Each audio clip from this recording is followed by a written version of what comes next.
Welcome back to Sanchez VB with head coach Frederick. That would be me. And today we have another episode in the communication series, which is about miscommunication.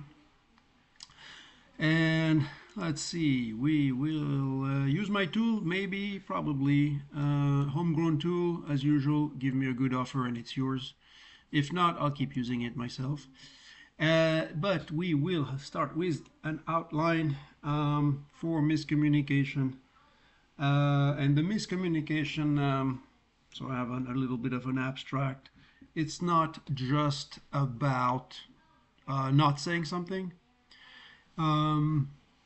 It could be about your positioning or stepping somewhere, even maybe not following through with what might have been communicated before.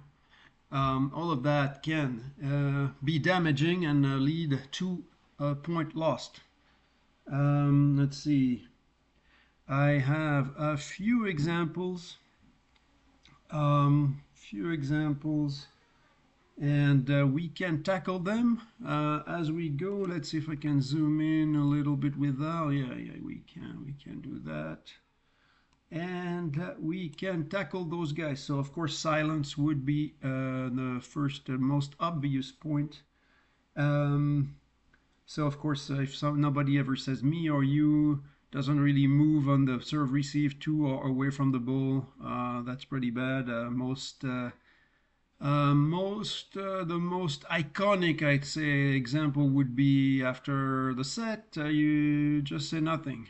And good luck to your hitter, especially if you set him high, and at some point he'll have to look up like this for the set, and we'll have no information about what's happening. So that's really bad. Okay, but that's also obvious. We have a next point is a misleading or conflicting signals. So I've seen people at lower level, but even once in a while at a decent high level, stepping toward the ball and then calling you to go get it, and that is very totally conflicting information, because the second I see my partner going toward the ball, I get away and I get to what's next. That could be setting. Most likely. Yes, do not do that. Once you've made any move, any speaking, any decision that it was yours, it is yours until the end. Don't back out. That doesn't work. How often do you see people reaching and then saying, it doesn't work. Okay, next bullet point, next category, we have calls with no added value.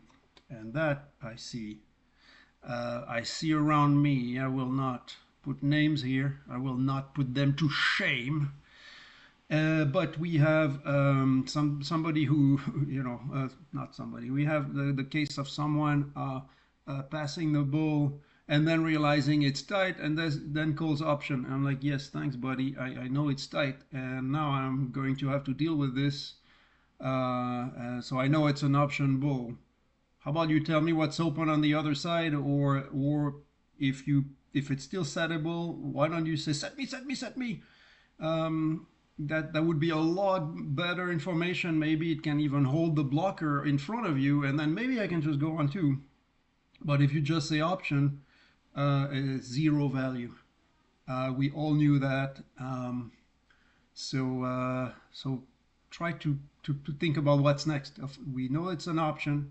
Try to give what's open on the other side, or let your partner know that you're ready for being set. Another one is after you set, you say one up. Yeah, of course there's a blocker. How about you tell me what's open on the other side? Now it's still a little better information, especially when you deliver the super high set, because again, I will be looking up, and then the blocker has all the time to peel, and I wouldn't know. So that's some information, but that's really not that good. Okay, the next category I have is late calls. So if you say line, but when your partner is like a millimeter away from contacting the ball, it's too late. He already had to decide a lot before that, so that is zero value added. Too late.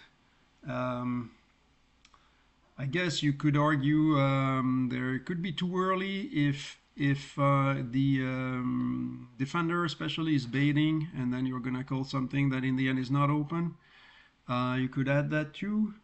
But I think most people will understand that once they made the call early, they will delay, and maybe there is a bit of a mind game with the defender at this point.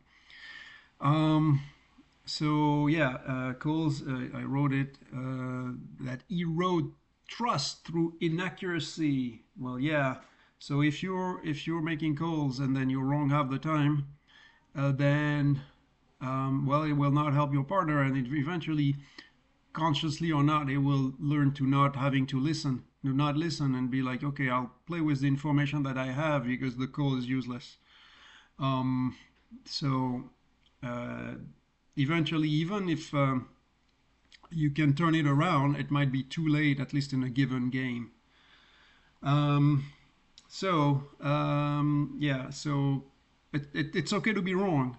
I'm wrong sometimes, especially if the defender against me is dancing around and leaning left, right. But even then, if there's somebody who's like dancing between cross and line, then maybe the cut is always open. So there's always something you can do, and that might be some information to share in between points.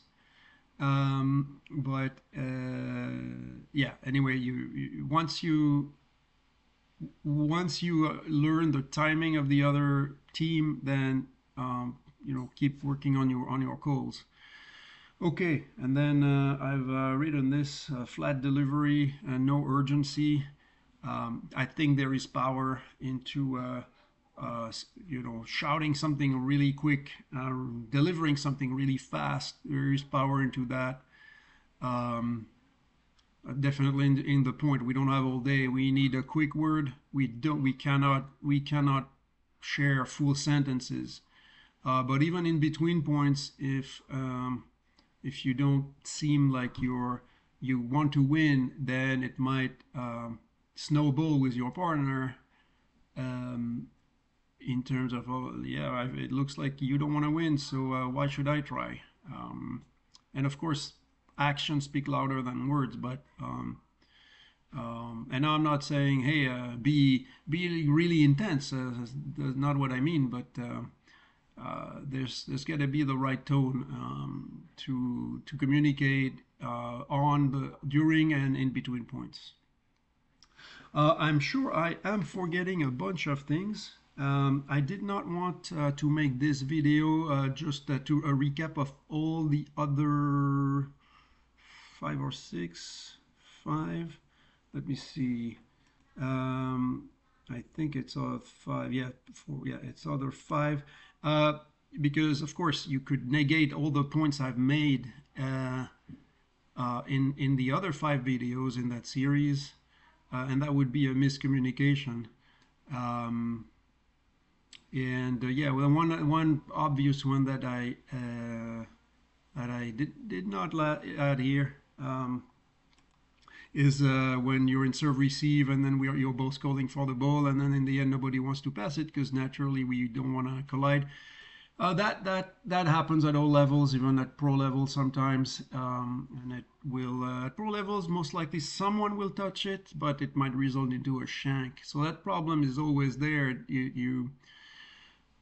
It takes a while to understand exactly how much your partner will take, and of course the wind will be a factor, and the floating effect, and can it move like 2-3 feet before the pass, and that we still haven't decided then, and it's a problem anyway. So anyway, that is another point that that you need the reps with your partner. Okay, we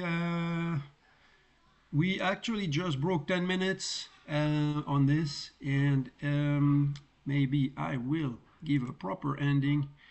All right, so thanks for watching, subscribing, sending me your millions, and don't forget to play beach volleyball as a chess game. Thank you.